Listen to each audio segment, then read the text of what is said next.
Hello, আসসালামু আলাইকুম ভাই বোনেরা।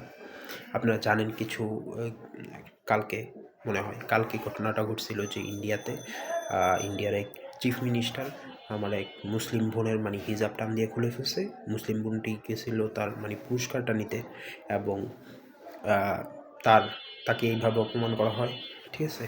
এবং এই যে এইটার জন্য আহ, আপনি আমাদের বাংলাদেশে সুশীলদের কোনো প্রতিবাদ দেখবেন না, তাদের একটা পোস্ট দেখবেন না। তারা এই নিয়ে একদম নীরব। তারা কোনো তাদের কোনো কথা নেই এটা নিয়ে। কিন্তু যখন কোনো ইসলামিক সম্প্রদায় থেকে কেউ যখন কোনো কিছু বলে যেটা হালকা পাতলা ইয়ার বিরুদ্ধে যায়, আপনার শাহবাগীদের বা সুশীলদের বিরুদ্ধে যায়, তখন তারা একদম অ্যাগ্রেসিভ হয়ে যায়, এবং তারা তখন মানে কপালে টিপ দিতেও তাদের বাধে না, ঠিক আছে।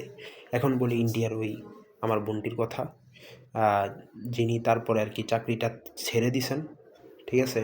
কারণ সে অনেক লজ্জিত বোধ করছেন তার এই ঘটনার জন্য, এবং তিনি তার চাকরিটা ছেড়ে দিয়েছেন এবং মানসিকভাবে অনেক বিপর্যস্ত। এবং এইটার জন্য যেই চিফ মিনিস্টার, সে ক্ষমা তো চাই নাই। সে বলছে সামান্য হিজাব টান দিছি, তাতে এই ঘটনা যদি তাকে টাচ করতাম তখন কি হইতো, ঠিক আছে। তিনি এই কথাটা বলছে, এবং এগুলো নিয়ে আমার বাংলাদেশে কোনো সুশীল সমাজের কোনো বিবৃতি নেই, কোনো কিচ্ছু নেই, ঠিক আছে।